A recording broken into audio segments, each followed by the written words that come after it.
नमस्कार दोस्तों, स्वागत है आपका। आज के हमारे वीडियो में हम कर रहे हैं एमपी पीजीसीएल एई असिस्टेंट इंजीनियरिंग की तैयारी, जिसमें हम केवल उन्हीं क्वेश्चनों को देखेंगे या प्रश्न को देखेंगे जो आईएमपी है और जिनके आने की संभावना 100% है। और अगर आप हमारे वीडियो में पहली बार आए हैं तो हमारे चैनल को सब्सक्राइब कर दें, वीडियो को लाइक कर दें, ताकि आप तक हमारी वीडियो सीधे पहुंच सके। तो देखते हैं हमारे आज कुछ आईएमपी क्वेश्चन। देखिए, आपका एग्ज़ाम कब है? 4 जून को है। तो आपको क्या है, आईएमपी क्वेश्चन की बहुत आवश्यकता है। तो देखते हैं पहला क्वेश्चन हमारा क्या कहता है। कार्नोट इंजन की दक्षता किस पर निर्भर करती है? ठीक है, ऑप्शन नंबर ए क्या दिया है? कार्यरत गैस पर। ऑप्शन नंबर बी हमारा क्या दिया है? ताप स्रोतों के तापमान पर। ऑप्शन नंबर सी इंजन की गति पर। ऑप्शन नंबर डी इंजन के आकार पर। यदि दोस्तों क्या है, आपको आंसर पता है तो आपको क्या करना है, मेरे आंसर बताने से पहले आपको आंसर कर देना है कमेंट। ठीक है, इससे आपका खुद का आत्म मूल्यांकन हो जाएगा कि आप इतने क्वेश्चन में से इतने क्वेश्चन का क्या है, सही से जवाब दे सकते हो। ठीक है, तो देखते हैं कि इस क्वेश्चन का हमारा सही आंसर क्या होगा। क्वेश्चन को अच्छे से पढ़ना, ठीक है, तभी आप क्या करेंगे, ऑप्शंस को देखेंगे। देखिए क्वेश्चन क्या कहता है, कार्नोट इंजन की दक्षता किस पर निर्भर करती है? क्या कार्यरत गैस पर करती है? बिल्कुल नहीं करती। क्या इंजन के आकार पर करती है? बिल्कुल नहीं करती। क्या इंजन की गति पर करती है? बिल्कुल नहीं करती। कार्नोट इंजन की दक्षता किस पर निर्भर करती है? ताप स्रोत के तापमान पर। ठीक है, ऑप्शन नंबर बी इसका क्या हो जाएगा, एकदम राइट आंसर। अब देखिए एक और क्वेश्चन हमारे सामने है। क्वेश्चन क्या कहता है, क्वेश्चन नंबर 2, फ्लूइड मशीन में बर्नौली का सिद्धांत किस पर आधारित है? ठीक है, मैं क्या कर रहा हूँ, सबसे पहले आप क्या करेंगे, क्वेश्चन को अच्छे से समझेंगे, तब क्या करेंगे, किसी भी आंसर को चूज़ करेंगे। तो फ्लूइड मशीन में बर्नौली का प्रमेय किस सिद्धांत पर आधारित है? क्या ऑप्शन नंबर ए देखो द्रव्यमान संरक्षण, ऑप्शन नंबर बी ऊर्जा संरक्षण, ऑप्शन नंबर सी संवेग संरक्षण, और ऑप्शन नंबर डी क्या है हमारा, ताप संरक्षण। तो देखिए ताप संरक्षण पर निर्भर करता है क्या? बिल्कुल नहीं करता। क्या संवेग संरक्षण पर करता है क्या? बिल्कुल नहीं करता। क्या द्रव्यमान संरक्षण पर क्या करता है क्या? बिल्कुल नहीं करता। हमारा फ्लूइड मशीन में बर्नौली का प्रमेय किस सिद्धांत पर आधारित है? ऊर्जा संरक्षण पर। ठीक है, ऑप्शन नंबर बी इसका क्या आ जाएगा, एकदम राइट आंसर। अब देखिए एक और क्वेश्चन हमारे सामने है। क्वेश्चन क्या कहता है, स्ट्रेंथ ऑफ मटेरियल्स। ठीक है, क्वेश्चन क्या कह रहा है, स्ट्रेंथ ऑफ मटेरियल्स में स्ट्रेस का मात्रक क्या होता है? ठीक है, तो ऑप्शन नंबर हमारा क्या दिया है, एन बटा M. Option number B N बटा एम का square. Option number C K G बटा एम स्क्वायर। और ऑप्शन नंबर डी पास्कल। ठीक है, तो हमें क्या करना है, इन चारों में से एक ऑप्शन जो होगा वो हमारा एकदम राइट होगा। हमें क्या करना है, बताना है। तो स्ट्रेंथ ऑफ मटेरियल में स्ट्रेस का मात्रक क्या होता है? क्या पास्कल होता है? बिल्कुल नहीं होता। क्या के जी एम स्क्वायर होता है? बिल्कुल नहीं होता। क्या एन बाई एम होता है? बिल्कुल नहीं होता। हमारा क्या हो जाता है, एन बाई एम का स्क्वायर। ऑप्शन नंबर बी भी ही इसका क्या है, राइट आंसर हो जाएगा। अब देखिए एक और क्वेश्चन आपके सामने। क्वेश्चन क्या कहता है, क्वेश्चन को अच्छे से पढ़ेंगे, अच्छे से समझेंगे, उसके बाद ही हम क्या करेंगे, किसी भी ऑप्शंस को देखेंगे। देखिए आपके पास क्या है, बहुत टाइम होता है। ठीक है, आपके पास क्या होता है, बहुत टाइम होता है। पूरे टाइम का यूज़ करना है और क्वेश्चन को अच्छे से समझना है, तब हमें क्या करना है, हल करना है। अब देखते हैं क्वेश्चन हमारा क्या कहता है।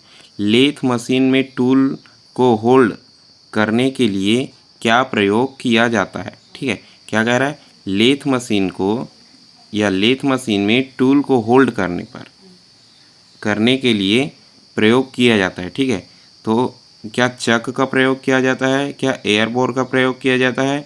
क्या टेल स्टॉक का प्रयोग किया जाता है? क्या जिग का प्रयोग किया जाता है? इनमें से किसका प्रयोग किया जाता है, हमें क्या करना है, बताना है। उससे पहले अगर आप हमारे चैनल में नए हैं तो हमारे चैनल को क्या कर देना, सब्सक्राइब कर देना, वीडियो को क्या कर देना, लाइक कर देना, क्योंकि हम क्या कराते हैं, हर एग्ज़ाम की बेहतरीन तरीके से सिलेबस वाइज, ठीक है, हम क्या कराते हैं, सिलेबस वाइज तैयारी कराते हैं। तो ऑप्शन नंबर डी देखो, क्या जिग का प्रयोग होता है? बिल्कुल नहीं होता। क्या टेल स्टॉक का प्रयोग होता है? बिल्कुल नहीं होता। क्या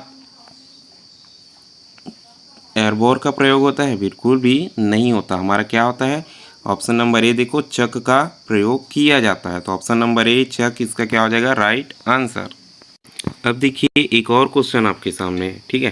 क्वेश्चन क्या कहता है, किसी आदर्श गैस का P V is equal to N R T समीकरण किसके लिए सही है, ठीक है। क्या कह रहा है, किसी आदर्श गैस का P V is equal to N R T समीकरण किसके लिए सही है। देखिए क्वेश्चन को अच्छे से समझने, ये क्वेश्चन क्या है एकदम इजी है, लेकिन क्या है कुछ स्टूडेंट्स जो होते हैं वो क्या हो जाते हैं, कंफ्यूज हो जाते हैं।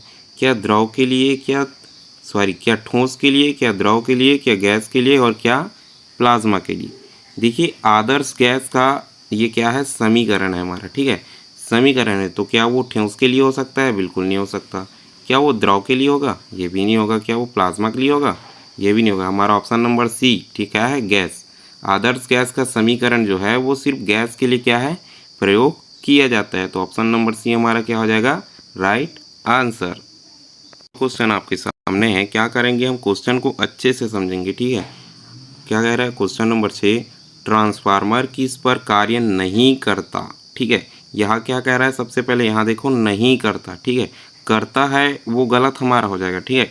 जो देखिए ट्रांसफार्मर किस पर कार्य नहीं करता, इसका मतलब क्या है, जो ट्रांसफार्मर जिस पर काम करता है वो हमारा गलत आंसर हो जाएगा, और जिस पर नहीं करता उसे हमें सही आंसर बताना है, ठीक है। क्वेश्चन को अच्छे से समझ लिए। अब क्या देखेंगे हम, ऑप्शन देखें, क्या एसी, क्या डीसी, क्या वोल्टेज और क्या धारा, ठीक है।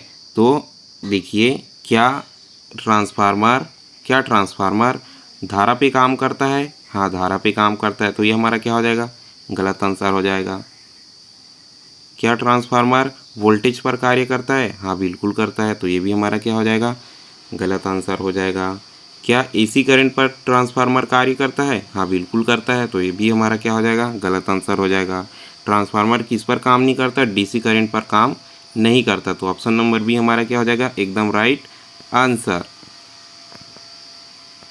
अब देखिए एक और क्वेश्चन आपके सामने है। क्वेश्चन क्या कहता है, क्वेश्चन को अच्छे से समझेंगे। मैं बार बार कह रहा हूँ आपको हड़बड़ी नहीं करना है, क्वेश्चन को सबसे पहले अच्छे से समझना है, फिर आपको क्या करना है, ऑप्शंस देखना है और सही ऑप्शंस क्या है चुनना है। देखिए क्वेश्चन नंबर 7 क्या कहता है, डीसी मशीन में कम्यूरेटर का प्रयोग क्या है या कार्य क्या है, ठीक है। डीसी मशीन में कम्यूरेटर का कार्य क्या है या प्रयोग क्या है, दोनों तरह से क्या है क्वेश्चन हमारे पूछ सकते हैं या बना सकते हैं। देखिए ऑप्शन नंबर ए क्या है, एसी को डीसी में बदलना। ऑप्शन नंबर बी क्या है, घूर्णन गति बढ़ाना। ऑप्शन नंबर सी क्या है, हीट कम करना। और ऑप्शन नंबर डी क्या है, एनर्जी स्टोर करना, ठीक है। तो डीसी मशीन में कम्यूरेटर का क्या कार्य होता है, इन चारों में से, ठीक है। इन्हीं चारों में से आपको क्या करना है, बताना है। तो देखते हैं कि क्या डीसी मशीन में कम्यूरेटर का क्या कार्य है। क्या वो एनर्जी स्टोर करता है, बिल्कुल भी नहीं करता। क्या वो हीट पर काम करता है, बिल्कुल भी नहीं करता। क्या वो घूर्णन गति बढ़ाता है, बिल्कुल नहीं बढ़ाता। वो क्या करता है, हमारा एसी करंट को डीसी करंट में क्या है, बदल देता है। तो ऑप्शन नंबर ए हमारा क्या हो जाएगा, एकदम राइट आंसर। और अगर आप हमारे चैनल में क्या है नए हैं तो हमारे चैनल को बिल्कुल सब्सक्राइब कर देना, वीडियो को लाइक कर देना, क्योंकि आपको इसी तरह का क्या है आईएमपी क्वेश्चन हमारे द्वारा मिलता रहेगा हर एग्ज़ाम के लिए। अब देखिए एक और क्वेश्चन आपके सामने है। क्वेश्चन क्या कहता है, ध्यान से समझेंगे, क्योंकि ये क्वेश्चन जो है वो क्या है, वेरी आईएमपी है, ठीक है। ये क्वेश्चन हमारा क्या है, वेरी आईएमपी है, तो इसे हम ध्यान से समझेंगे। क्वेश्चन नंबर 8 क्या करता है, 3 फेस पावर का सूत्र क्या है, ठीक है। 3 फेस पावर का सूत्र क्या है, ये सूत्र हमें क्या करना है, याद रखना है, ठीक है। और अगर क्या है, मैं पहले क्या कहा था, अगर आपको आंसर पता है तो आप क्या कर देंगे, आंसर कमेंट कर देंगे। ऑप्शन नंबर ए हमारा क्या दिया है, v गुणित आई। ऑप्शन नंबर बी √3 गुणित v गुणित आई गुणित क्या है हमारा, कॉस साइन। और ऑप्शन नंबर सी 3 गुणित आई v गुणित आई। और ऑप्शन नंबर डी क्या है, v गुणित आई गुणित साइन साई, ठीक है। तो इन्हीं 4 ऑप्शन में से एक सही है और आपको क्या है आंसर पता है, तो आप क्या कर देंगे, कमेंट कर देंगे, ठीक है। तो हमारा थ्री फेस पावर का सूत्र क्या है, क्या v गुणित आई गुणित साइन साई है, बिल्कुल भी नहीं है। क्या हमारा ऑप्शन नंबर सी 3 गुणित वी गुणित आई है? बिल्कुल भी नहीं है। क्या वी गुणित आई है? बिल्कुल भी नहीं है। ऑप्शन नंबर बी हमारा क्या है? राइट है। √3 गुणित वी गुणित आई कॉस साई, ये हमारा क्या हो जाएगा? एकदम राइट आंसर। अब देखिए एक और क्वेश्चन आपके सामने है। क्वेश्चन क्या कहता है? ओम का नियम क्या कहता है? ठीक है, ओम का नियम क्या कहता है? मुझे पता है आप सभी को इसका आंसर पता है। आप क्या कर देंगे? कमेंट कर देंगे। ठीक है, आंसर क्या कर देंगे? कमेंट कर देंगे, क्योंकि हम क्या कर रहे हैं, इसे 10th से पढ़ते आ रहे हैं। ठीक है, यहीं से नहीं, हम क्या करते हैं, इसे 10th से पढ़ते आ रहे हैं। इस सभी का क्या है, आपको आंसर पता है। आप क्या कर देंगे? कमेंट कर देंगे तुरंत। ठीक है, ऑप्शन नंबर ए हमारा क्या कहता है? I is equal to R upon V. Option number B हमारा क्या कहता है? V is equal to I upon A, I R. Option number C क्या कहता है? V is equal to R upon I. और ऑप्शन नंबर डी क्या कहता है? R is equal to V upon I. ठीक है, तो अब देखिए ओम के नियम का सही क्या है, समीकरण क्या है? क्या R is equal to V upon I है? बिल्कुल भी नहीं है। ऑप्शन नंबर सी क्या V is equal to R upon I है? बिल्कुल भी नहीं है। क्या I is equal to R upon V है? बिल्कुल भी नहीं है। हमारा सही ऑप्शन क्या है? B, V is equal to I R, हमारा क्या हो जाएगा? Right answer. अब देखिए एक और क्वेश्चन आपके सामने है। ठीक है, क्वेश्चन क्या कहता है? क्वेश्चन को अच्छे से समझना। बैटरी का पोलैरिटी बदलने पर क्या होता है? ठीक है, बैटरी का पोलैरिटी बदलने पर क्या होता है? ठीक है, तो अगर आप हमारे वीडियो में क्या है, नए हैं, तो हमारे चैनल को सब्सक्राइब करना बिल्कुल भी मत भूलना। वीडियो को क्या कर देना, लाइक कर देना, और उस दोस्त के पास शेयर कर, जो क्या कर रहा है, MP PGCL AE की क्या कर रहा है, तैयारी कर रहा है। ठीक है, देखिए ऑप्शन हमारा क्या कहता है। ऑप्शन नंबर ए वोल्टेज बढ़ता है, बी करेंट बढ़ता है, सी रिवर्स करंट बहता है, डी कुछ नहीं होता। ठीक है, इन्हीं 4 ऑप्शन में से क्या है, हमारा ऑप्शन क्या है, सही है। तो देखिए बैटरी की पोलैरिटी बदलने पर हमारा क्या होता है? क्या वोल्टेज बढ़ता है? बिल्कुल भी नहीं बदलता। क्या करेंट बढ़ता है? बिल्कुल भी नहीं बढ़ता। क्या कुछ नहीं होता है? ये भी हमारा गलत है। क्या है? रिवर्स करंट बहता है। ठीक है, रिवर्स करंट हमारा क्या है, बहने लगता है। तो हमारे चैनल को क्या है, सब्सक्राइब करना बिल्कुल भी मत भूलना। वीडियो को क्या है, लाइक करना बिल्कुल मत भूलना। वीडियो में अंत तक बने रहने के लिए धन्यवाद।